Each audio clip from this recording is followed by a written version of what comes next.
Thanks, Prabhu.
Rama Rama, Hare Hare,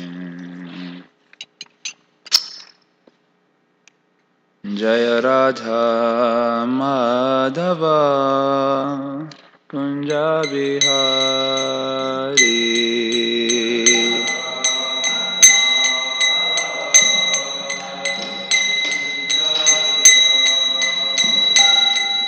Jaya Gopi Janavallabha, Girivaradhari.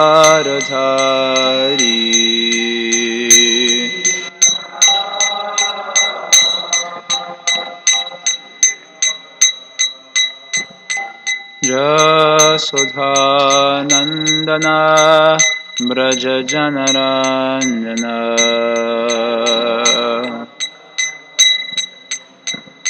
Jamunatira Manachari.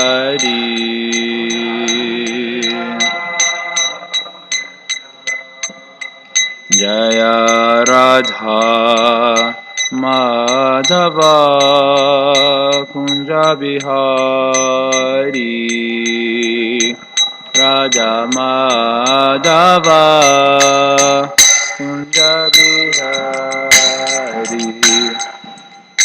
Jayam Vishnupad Paramahamsa Parivrajacharya Shaturashata Shri Srimad Divine Grace Srila Prabhupada Ki Jai. Grantara Srimad Bhagvatam Ki Jai. Gaura Pramanandi. All glories to the Samala Bodhis.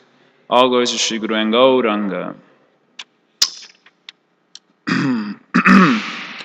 Om Aknanatmirandasya Gananjana Shalakaya Chakshurunmilitam Yena Tasmai Shri Guruve Namaha Shri Chaitanya Manobhishtam Stapitam Yena Bhutale Swayam Rupakadamayam Dadati Swapadantikam Vansha Kalpaturubhyascha Kripa Sindhubhyareva Cha Patita Nam Pavanebhyo Vaishnavebhyo Namo Namaha Jaya Shri Krishna Chaitanya Prabhu Nityananda Shri Advaita Gadadhar Srivasadi Gaura Bhakta Vrinda Hare Krishna Krishna Krishna Hare Hare Hare Rama Rama Rama Hare Hare O Namo Bhagavate Vasudevaya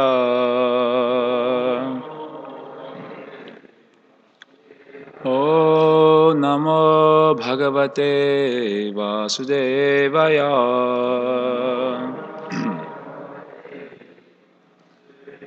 O Namo Bhagavate Vasudevaya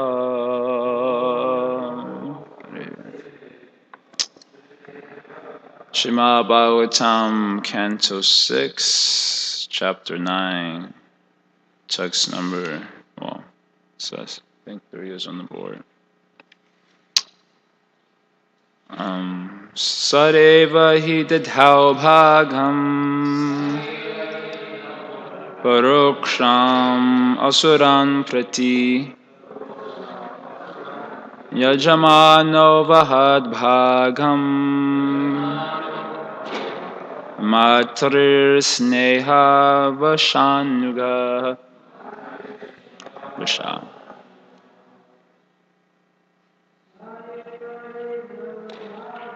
Sareva hi dadau bhagam paroksham asuran prati yajamano vahad bhagam matrir sneha vashanuga nivai dadau bhagam paroksham asuran prati yajamano vahad bhagam matrir sneha vashanuga. Mothers, sareva hi dadau bhagam paroksham asuran prati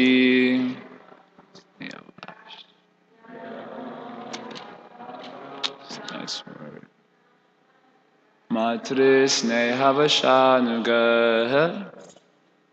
saha hi Vishwarupa eva indeed he certainly the Tao offered bhagam share paroksham without the knowledge of the demigods asuran the demons prati unto yajamana performing sacrifice avahat offered bhagam share matrir sneha by affection for his mother vasha anuga being compelled. Translation and purport by Srila Prabhupada ki Jai. Although offering clarified butter and the sacrificial fire in the name of the demigods, without the knowledge of the demigods, he also offered oblations to the demons because they were his relatives through his mother. Maharaj Parikshit, the demigods were related to Vishwarupa from his father's side, and therefore he visibly offered clarified butter and the fire while chanting mantras such as Indraya Idam Swaha. This is meant for King Indra, and Idam Agnaye. This is for the demigod of fire. He loudly chanted these mantras and offered each of the demigods his proper share. Although offering clarified butter in the sacrificial fire in the name of the demigods, without the knowledge of the demigods, he also offered oblations to the demons because they were his relatives through his mother. Purport: because of Vishwarupa's affection for the families of both the demigods and the demons, he appeased the Supreme Lord on behalf of both dynasties. When he offered oblations in the fire on behalf of the Asuras, he did so secretly without the knowledge of the demigods. So Vishwarupa externally was offering oblations into the fire, saying things such, what was that? Indraya idam swaha, so that the devatas can hear that. And when he was also doing for the demons, but he would do it with low voice, so the demigods didn't notice that. And why was he doing like that? The last line says here, Matrir Sneha Vasha Anuga. Because he was being controlled. Vasha means to be controlled by. So he was being controlled by his sneha, his affection for his mother. So in that way, he was offering explicitly the oblations for the demigods, so they will be satisfied with him. But also, he was offering for the demons, being controlled by his sneha.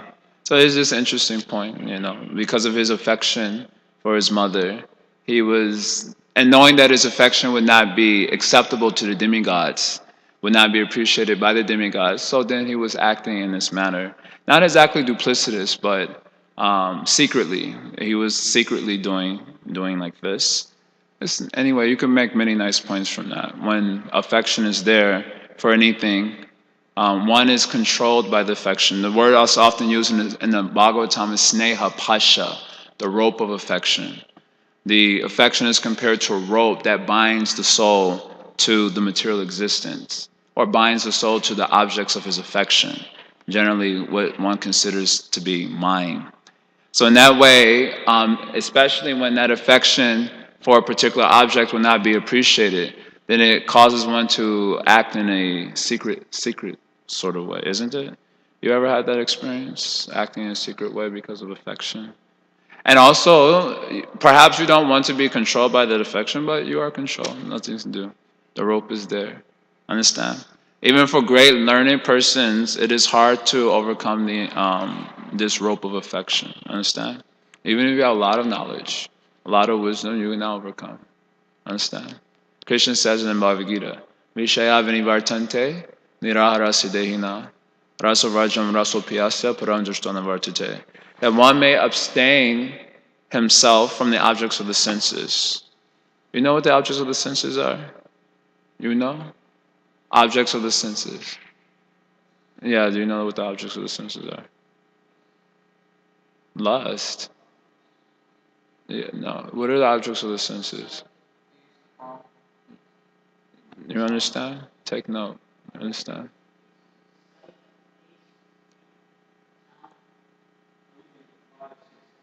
Not the five senses, the five objects of the senses. This language we hear so many times. Many times I've done this little exercise. Do you know objects of the senses? How many senses do you have? Knowledge acquiring. 5. What are they?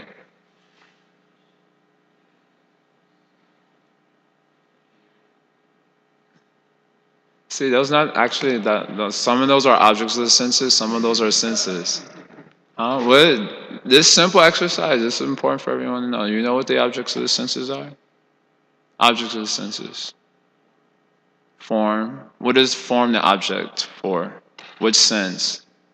The eyes. Then sound for the ear.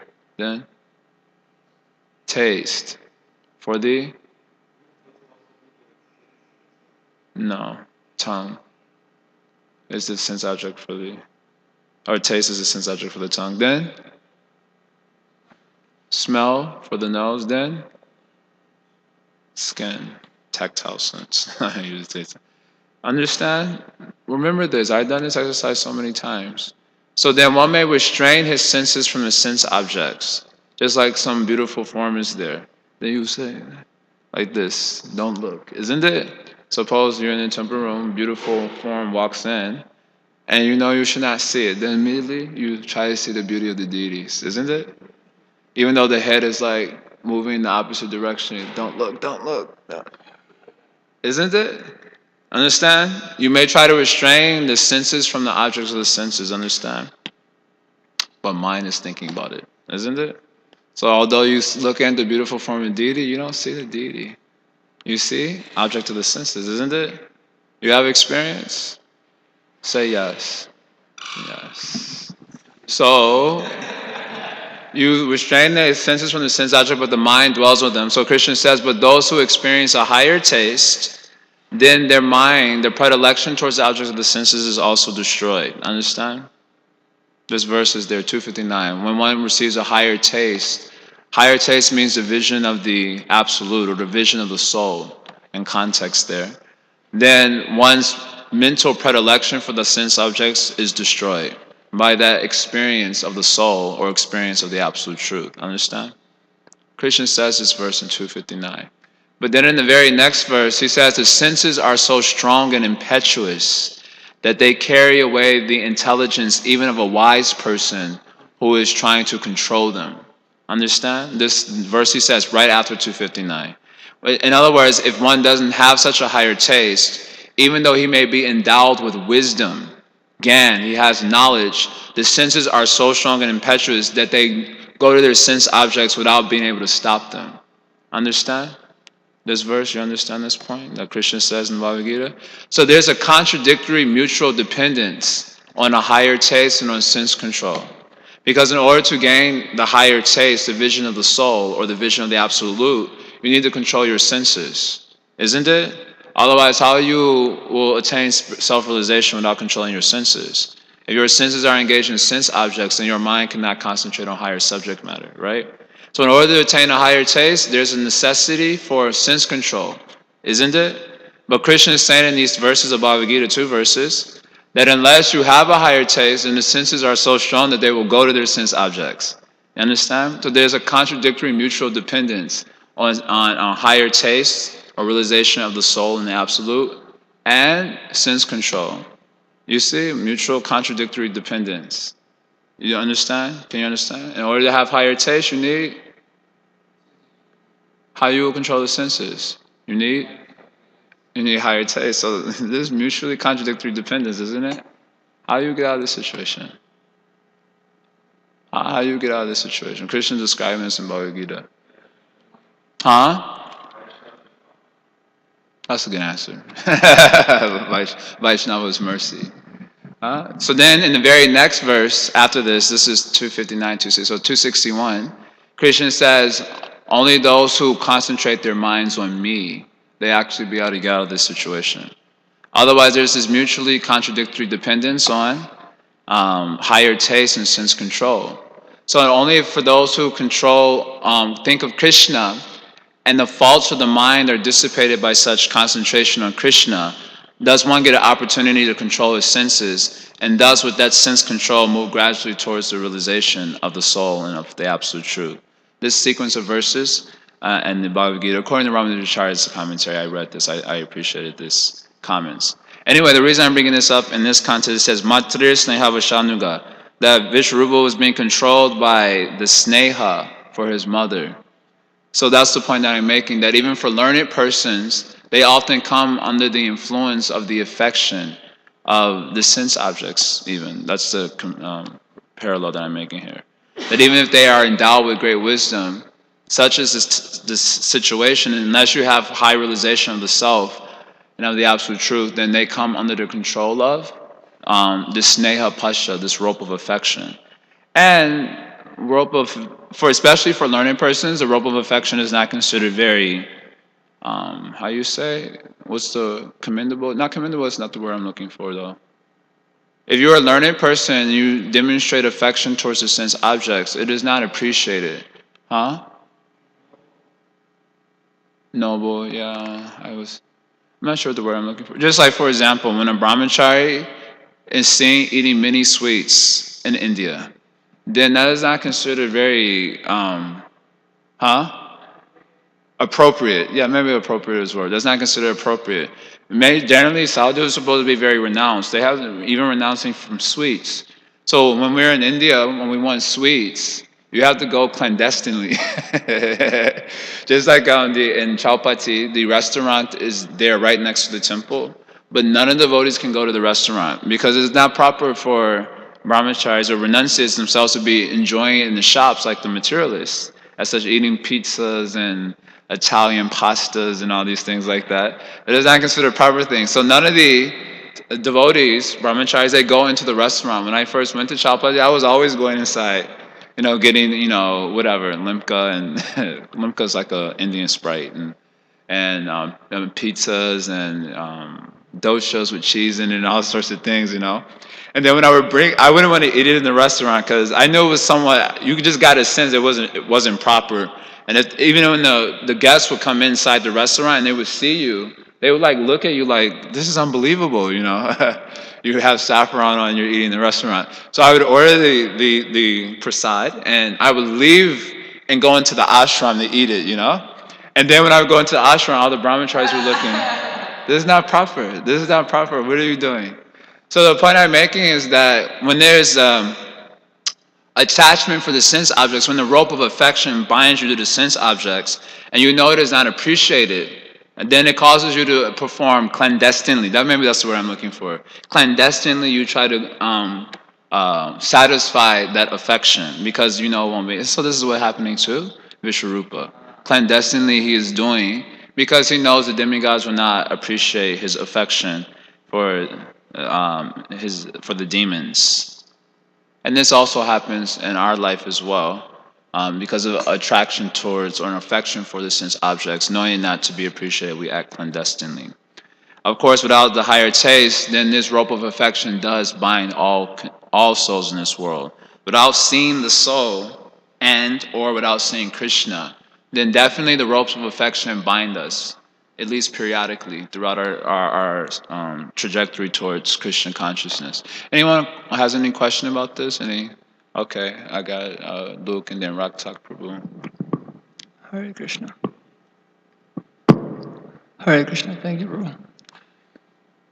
Very powerful image, this being bound by these ropes of affection. I was wondering, so it seems you really cannot blame a person in conditioned life for his conditioned activities. You can't. Yeah, in one sense you can. Krishna says in the Gita, Mama Maya Dharatyaya.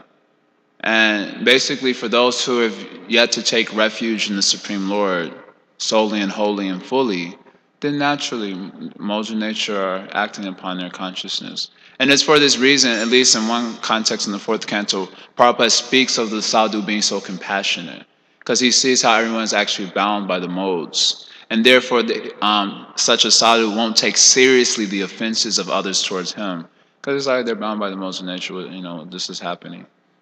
So in one sense, yes, you can say it's not our fault, in one sense.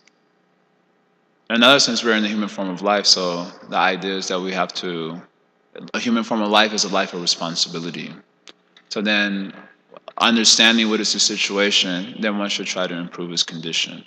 Of course, in the modern situation, no one's educated. Sure, yeah, for oneself, it definitely makes sense.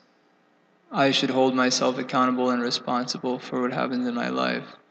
But in terms of assessing the position of others, it seems, given this point you made, that literally everyone is bound by whatever realization they have, their affection. So then, literally helpless. And hopeless. Yes. Yeah. Therefore, one should not be so judgmental as such. At the same time, you can imagine a saintly person being strong with someone on account of their affection, especially when it's binding them to dangerous situations. Like, for example, sometimes you find persons who are attached to an abusive relationship. I had a lot of friends like this growing up, and they would be, their boyfriends will be, smacking the mess out of them, like anything. But they said, but I love him, and he loves me too. Just sometimes he gets a little out of hand like this. So you can see how the rope of affection is binding them to a dangerous situation. So similarly, our rope of affection in the material world, for whatever it may be, for a person of wisdom, it can see how it's a dangerous situation. And if we happen to have a relationship with them, it might be expected that they say something strongly to us out of their affection for us. At the same time, there will be the understanding this is going on and what can be done as such, Basically, if the solution is not to really berate them about their affection, but to try to make them Krishna conscious, more and more Krishna conscious. And that way, the rope will be untied naturally. But if you just get on person's case about their affection for matter, that's not going to change anything. It's like saying you have an anartha. You have an anartha. That doesn't make the anartha go away. Anarthas go away by bhajan kriya. So then the devotee's business is basically to help people to surrender to Krishna. And Krishna says by doing so they can overcome the hard rope of material nature. So like that, that's that's kind of like that. Hey, Ratak Prabhu wanted to say something. Then we have a lot of reading to do. Otherwise I can just stop here. Hare Krishna. A lot of reading. Which should our mood be when we're being served real opulent prasadam, like sometimes pizzas and different things? Grateful. Should we indulge ourselves or shouldn't indulge? Well, the prayer says you should take to your full satisfaction. Generally, Prabhupada speaks about this in the Nectar Instruction also, that eating, Prabhupada says even prasad, for sense gratification is improper. So, of course, in the beginning of Krishna consciousness, that is not really something we underscore. We just let people take those big saucer plates. They're not human. The plate size that we get is not human, And if you don't believe me, just take that plate on Sunday feast time, and see how the guests look at you when you have that big plate. They become very bewildered, And then the whole plate will be filled up, and then the guests they have like these little portions, these little servings, and then it's taking them a long time to eat through that, and we've finished off that whole plate in 7 minutes, and then we're going up for seconds. It's not very human. And I always say it's compensation because we're giving up illicit sex and intoxication for the time being, so we need to compensate. So we compensate in the form of our huge prasadam plates. That has its place in the beginning of our development. But as we deepen our Krishna consciousness, it will happen in a natural sort of way that the spirit of honoring prasadam changes. Oftentimes, Prabhupada would honor prasadam by himself, facing a wall. It was like a meditation. It was more like a meditation on how Krishna has taken this and has enjoyed it, and one is meditating upon that as he honors the prasadam. Because the principle of honoring prasadam is an eternal principle. It happens in the spiritual world. After Mother Jasoda and Nanda Baba feed Krishna, then the gopis, they get some of Krishna's remnants. And then they go to the other gopis and they start distributing Krishna's remnants to everyone. And then the gopis relish the taste of that prasadam. So it's not like, we're not going to enjoy this, but they actually relish the taste. But their meditation is on how Krishna has enjoyed this. And from that, they're relishing the taste of prasadam. So similarly, as we deepen our own devotional mood towards Krishna, we would hope to have a similar disposition. That we would take prasadam, not so that our belly is satisfied, or not even so that our hunger is quelled, but rather that meditating on how Krishna has taken this and enjoyed this, we are establishing our connection with that. And that will be like our meditation. So that sort of level of Krishna conscious application takes time. So in the meantime, you say, how should we feel? I'll tell you how I feel. I feel grateful. And I can come downstairs, prasad is nicely laid out, and I honor it, and I think that's nice. And, we try to decrease. Normally, devotees do, in certain temples, they apply things like devotees serve out the prasadam, and then someone would there would be like some resuscitation of one book, usually like Prabhupada Lilamrita, or maybe Chaitanya Charitamrita, and devotees don't talk during prasadam. Because usually the tendency is to eat and start speaking a lot of prajalpa. So the devotees don't talk, and they just hear the vibration of the Chaitanya Charitamrita. In that way, it's an attempt to try to augment the devotional approach towards honoring prasadam. I don't always find that works so effectively because I've seen, even in places like Chowpatty and so on, devotees will have their small conversations on the side even when honoring prasadam. There's no fault in that as long as you can keep it Krishna conscious. But the tendency is to eat and start, a lot of nonsense comes out. Like whenever you go in a restaurant, as soon as you just start eating that, I don't know, that spirit of enjoyment just comes out and and all sorts of garbage starts coming out. So generally being quiet is also helpful for digestion. It's another thing, a practical thing also there. Anyway, as a general point, you said how should we feel? If you say should we, like we the members in this room right now, I would say we should feel very grateful. And the situation may not always be like this also. So in this sense, Krishna's made a nice arrangement for the time being. The prasadam will be more austere in the future?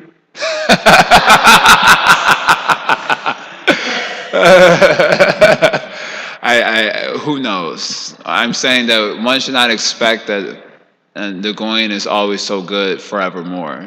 Things change in the material world. So for the time being, we can be grateful. Krishna's made this arrangement. And then if it so happens that the prasadam is more austere in the future, we should be grateful that time also. At least Krishna's given something for us to take like that. And that way, I just say overall spirit of gratitude is nice, useful. Okay, anyone else wants to ask anything? Oh, yeah. Jaya Prabhu. What's this?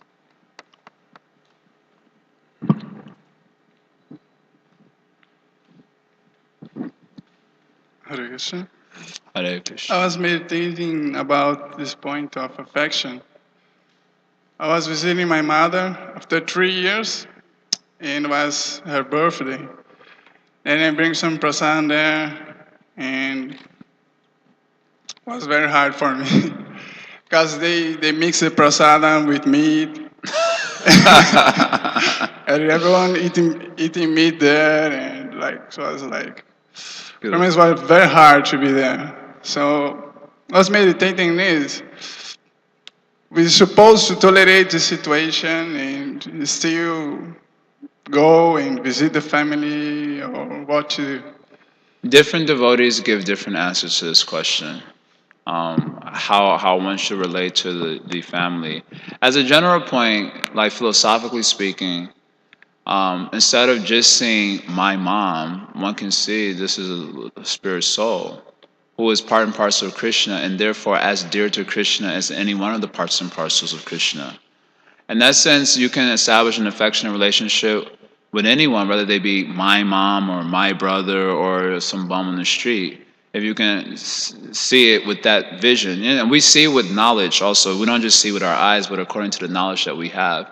So we can see with that knowledge that this is a spiritual entity, part and parcel of Krishna, and therefore as dear to Krishna as myself or any one of the parts and parcels of Krishna. Then it would be easy to, deal affectionately without the attachment that comes with saying someone is just my mom or my brother or my dad and so on. That sort of affection is with the mundane elements to it. So therefore, you will find in Queen Kunti's prayers that she's praying for her attachment to the Vrishnis and the Pandavas to be cut. But they're pure devotees. So aren't you supposed to be attached to pure devotees? Isn't that the door that opens up to liberation? So then the commentator, Srila Prabhupada, points out, it is the mundane attachments that she's asking to be cut. That part of her attachment that says, this is mine, and therefore I have an affection dealing with it. So she's praying for that portion to be cut away. So similarly, when dealing with our parents or any one of the living entities for that matter, we want to deal affectionately, but based on spiritual vision that these parts and parcels are all dear to Krishna. Krishna says in the Bhagavad Gita in chapter 4 that when you receive knowledge from the spiritual master, that's 434 Bhagavad Gita, Tavidi Panipatina. Then in the next verse he says, when you are endowed with the wisdom that's gained from the spiritual master, you will see that all these entities are mine. Right? Mine means object of affection, right? That which is yours, you have affection for, isn't it? Just like you have affection for your computer, isn't it? You have a computer? You have a computer? You have affection for your computer? And you say no, but what if your computer is stolen? What if your computer is stolen? You would not be at all disturbed by that. Huh? You wouldn't be disturbed? I'm very detached. Generally, now suppose your mother, she's, eventually something will happen to all our mothers. Suppose mother disappears suddenly. That would be impacts, right? Because mother is an object of affection, isn't it? Or you're also so detached from her also. So naturally there is attachment. That which is mine, there is affection for, isn't it? So Krishna says in the Bhagavad Gita that all these entities are mine. That means that they are all objects of Krishna's affection in a general sense. And therefore, seeing it with that vision, that these entities are dear to Krishna, so naturally they are dear to Vaishnavas. Therefore, it's mentioned in the one characteristic of pure devotional service is Shubhada, two elements of which, when evolved, is that all entities become dear to you, and you become dear to all entities when there's pure bhakti. So from that perspective, one deals affectionately with one's family members, seeing them that they are also dear to Krishna. In a general sense, they are objects of affection for Krishna. And you can deal with them without the attachment that comes with the saying, this is mine, and so on. So that's like a philosophical underpinning. Now, based on that philosophical underpinning, different devotees will give different ways of how to interact with the family. If they're not very favorable, one may not associate so much because it affects one's own development adversely. If they're more favorable, one may extend themselves to some degree by giving prasadam and inviting them to the temple to see what you're doing. And in that way, kind of keeping that affection, that relationship established because they're favorable to Krishna consciousness. They're kind of open to it. So then, according to that, you will see how to interact. There's no. I don't think you can say one should do it in this way or that way. One has to really see the situation that you're dealing with. But as a general philosophical underpinning for all of that, there are entities. They're affection. They're dear to Krishna, being Krishnas, and therefore they can be dear to us as well, provided we're seeing with that vision. And then that sort of affection is about the nasty attachment that comes up. And based on that, there will be a variety of how to interact with the family. With my mother, I don't interact with her so much because, but she's not unfavorable to Krishna consciousness. And she's a very sweet lady also. But I don't always interact with her so much because I don't know what to speak when I get around her. Oftentimes, and she's into a lot of various spiritualities and with a mixture of conspiracy theories and all sorts of stuff. So then when she wants to talk, she likes to talk to me about all these things. And I don't say anything. We used to just fight, I would say this is all temporary, or something like that, and just like dismiss the whole thing, and then immediately quarreling will begin, this is what I don't like about religion. I said, this has nothing to do with religion, and then quarreling begins. So I stopped that, and now I don't have much to say, so I just keep quiet whenever I see her. Then that makes her upset. You used to talk to me. When I talk, there will be quarreling. If I don't talk, you used to talk to me. Why are you not talking? I said, I don't know. I don't have much to say when I'm supposed to say.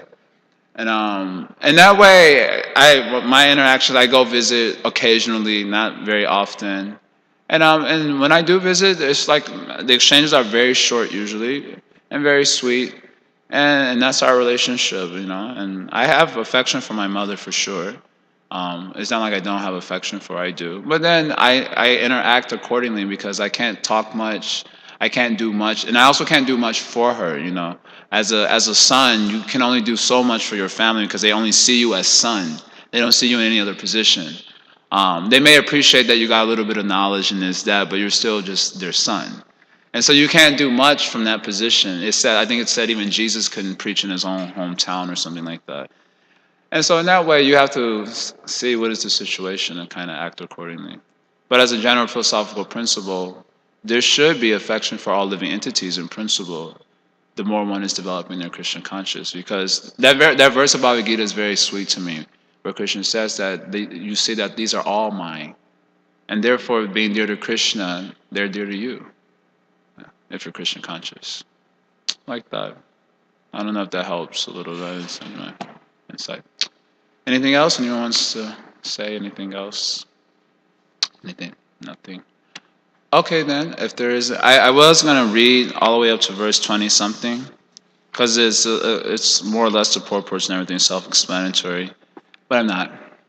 Indra's going to next up is Indra's going to kill Vishwarupa for his out of fear and anger. Indra's going to kill him. He's going to repent that, and his repentance is going to distribute his sinful reactions to various entities on the Earth planet. And then Twasha's going to get upset.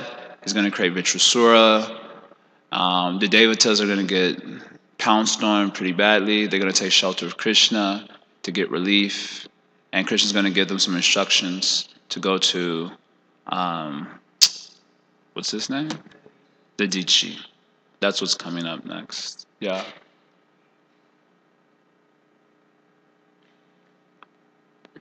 Just on this principle of doing activities that's pleasing to Krishna, what Vishwarupa was doing, you can see how many times even in our lives we can be stuck in a spot like that, as you gave so many examples, and I was thinking also of many examples.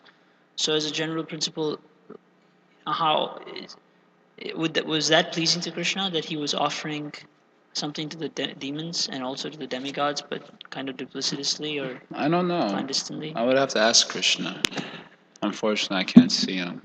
But I think as a general principle, I'm tending to think that the answer is an overall yes. Because it's not like Krishna has animosity for the demons. That should be very clear to everyone.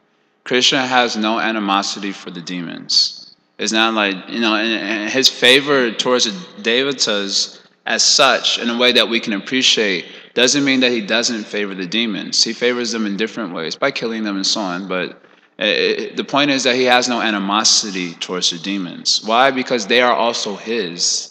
They are also just living entities conditioned by various modes of nature. So is it pleasing to Krishna? Like, it doesn't mention anything per se this way or that way.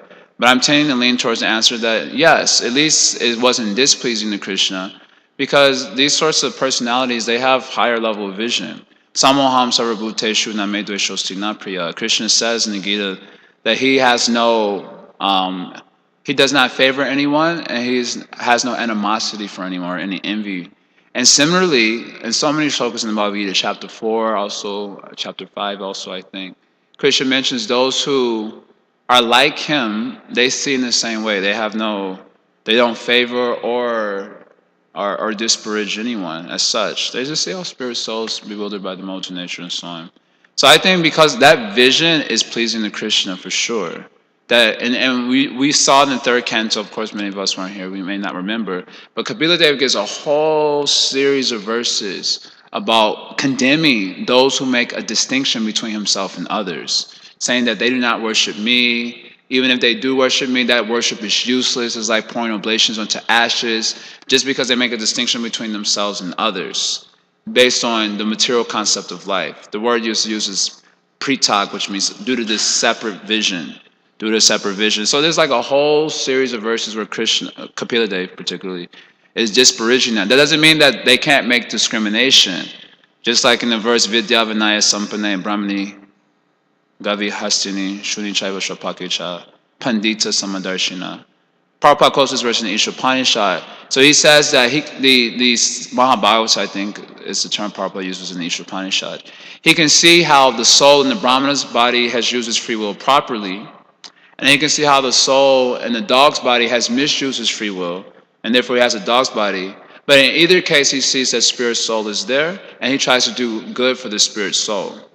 So that doesn't mean that he doesn't make distinctions necessarily in terms of the karmic manifestations, but he sees that they're ultimately just jivas, kind of bewildered by material nature, and he has affection for all the jivas.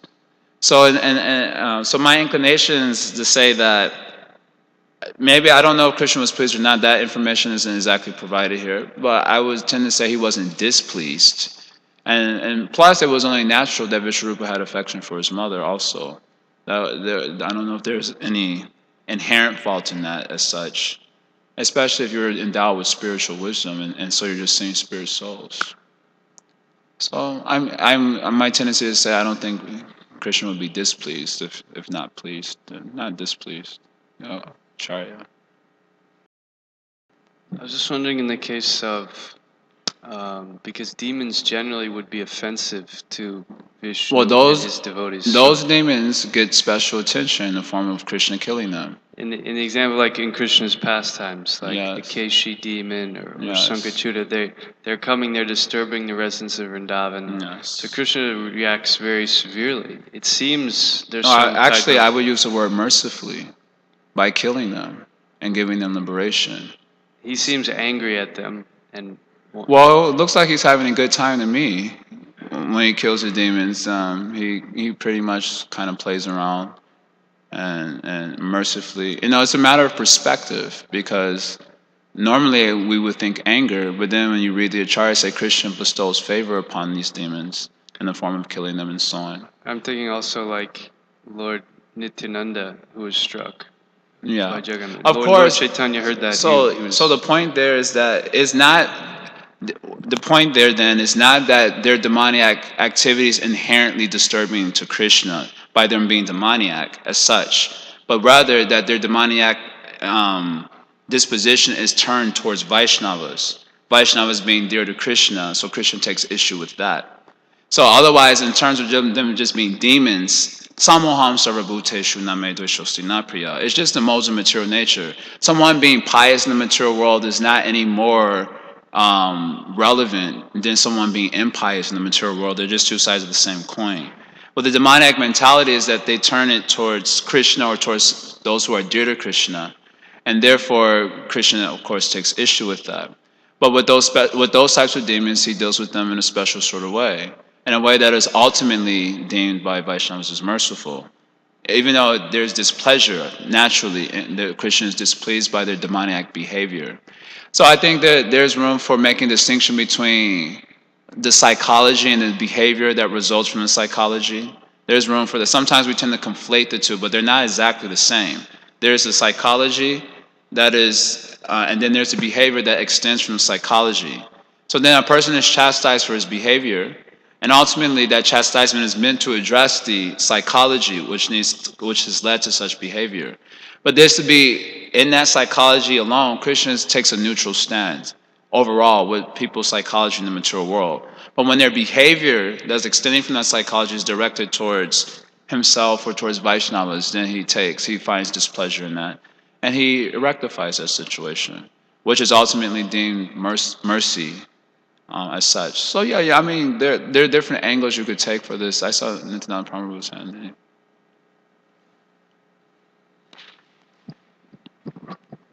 Two things. One is when Krishna does get angry with the demons, that anger is different from the anger that we experience. So we can't say that it's similar. That anger is necessary as a reciprocation for their anger towards him. Ye yatha mam prapadyante. Without that, they don't identify with Krishna as an enemy. They have to be able to interact. And back to Himanshu's question, whether it was pleasing to Krishna, I have a question. In the Bhagavad Gita, Krishna says that whatever interactions are happening in the material world, I'm not the cause of them, nor am I affected by them. So it seems that it's a little thing that's happening in the heavenly realm between Indra and Vishwarupa. It's not so much is Krishna pleased with this. That's not even like anywhere indicated as if that's either side's contemplation. Right. And each person's actions can always be interpreted by the other person depending upon their own state of consciousness. Vishwarupa was secretly doing something which Indra didn't like, and they didn't have a conversation. He chopped off his head. And so in this, there is no reference to either of them thinking about what would Krishna think. Right. And so it's an interaction within the modes of nature. Yeah, therefore I said we can't say that it was pleasing, but all I can say is that it wasn't displeasing in that sense that Krishna is samoham sarvabhuteshu. Towards the material nature and the entities in it, his stance is neutral. Udasinavad, he says, I stand as neutral. Only if you're endowed with bhakti, ye bhajanti tu mam bhakti, does that get Krishna's attention. And that's why the demons who attack Krishna's devotees get Krishna's attention. Not because they have bhakti, but because they attack those who have bhakti, and that gets Krishna's attention. Otherwise, yeah, it's just material nature is going on. That's why I was mentioning that impiety is not any more relevant to Krishna than impiety. He's just neutral. The material nature is going on, people are doing their things, and they're getting reactions for that. Material nature takes care of them nicely. I said, yeah, that's nice. Okay, Luke. It's amazing. I finished class 7:50, and it just always happens. I always finish early. Hare Krishna. This is a follow-up from Nityananda Prabhu's comment. I was wondering, I understand the Bhagavad Gita reference implies that Krishna is neutral to this material world. I'm wondering if we also consider that he descends in various incarnations. It seems he does have some vested interest in it, and therefore might be pleased or displeased or something by the various activities that go on. Not that it's just a completely uninteresting, like he's totally. I don't know why we would use the word vested interest, but in a very generic sort of sense, Krishna provides the Vedas.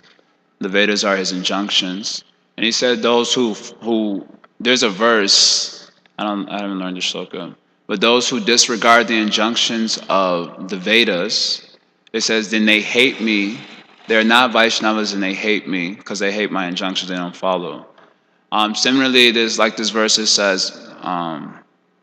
By following Varnashram, this is the only way to please Vishnu or something like that. But it's not like Krishna is particularly satisfied by Varnashram, but that Varnashram is the path that progressively leads towards him.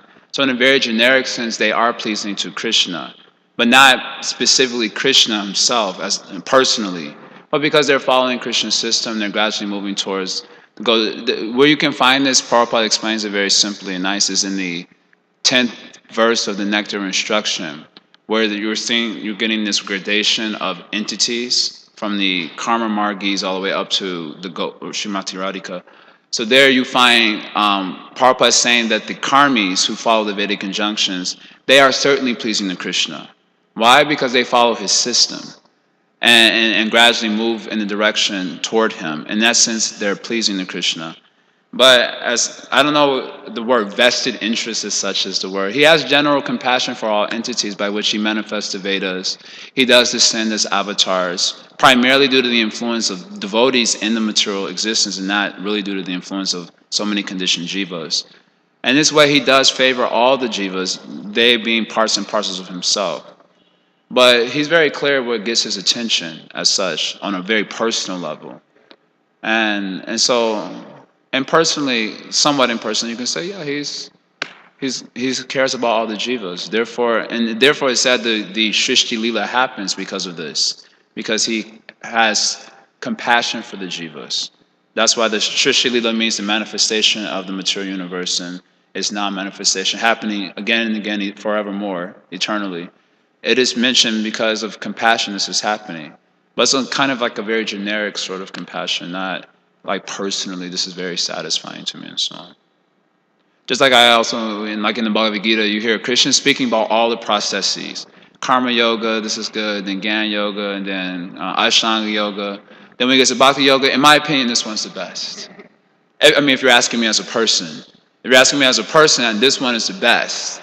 But if you're just wanting to know the whole thing in a generic sort of sense, yeah, this is good, it leads to this, and that is good, it leads to that. But if you're asking me on a personal level, this one is the best. So if we're asking Krishna personally, then he's satisfied by bhakti.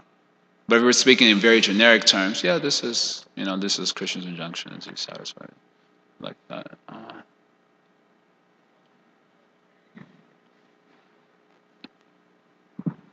Hare Krishna, Prabhu. Thank you. It's a nice class. I just wanted to say, sort of on the same topic, that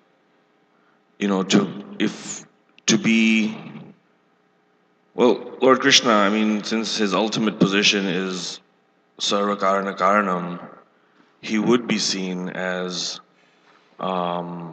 merciful unto demon. Unto Unto a demon, by liberating the demon. Okay. That would be seen as merciful. Yeah, that's generally how we take it. I think it's merciful. If I was a demon, I got liberation. I would say So that was mercy. one other small comment I had was that, and the manifestation of anger sometimes is violence. I mean, whether that violence is justified or not justified, whether it's stemming from provocation or madness or any number of reasons. But I think the trick, and this was confirmed to me even last Sunday during the class, I asked the speaker, and he told me very nicely. I said, he talked about deny, dwell, and deal. So we can't deny the world because we're not Mayavadis. We have to dwell in the world because that's our current location, that's our current position. And so we have to deal with the world. And, I don't see how this relates to Krishna's though and his anger. no, that's a And separate point. What I'm yeah. saying is about us, for us jivas, to like a take home kind of idea that he talked about deny, dwell, or deal. So we can't deny because we're not Mayavadi. We have to dwell in this world. Okay, I mean, I get those points. I don't see how it's relevant Right. to the So discussion. by dealing in the world, that's all I'm saying is that that's where the Harinam comes in, because that can change our manifestation of anger. Anger is a natural quality. Any one of us can have it. So I'm just saying, like, for all of us, by continuing doing the Harinam, I think that's such a great service. I mean, it's such a practical way of changing. Sure, sure. I figured out my question actually. This is what I really wanted to ask, but it took me a while to process. In his case, we see that he is doing his duty, but he's also trying to satisfy his inner inspiration or affection. So in a devotee's life, we often come to this crossroads. I have my duty, but I also have my inner affection and inspiration.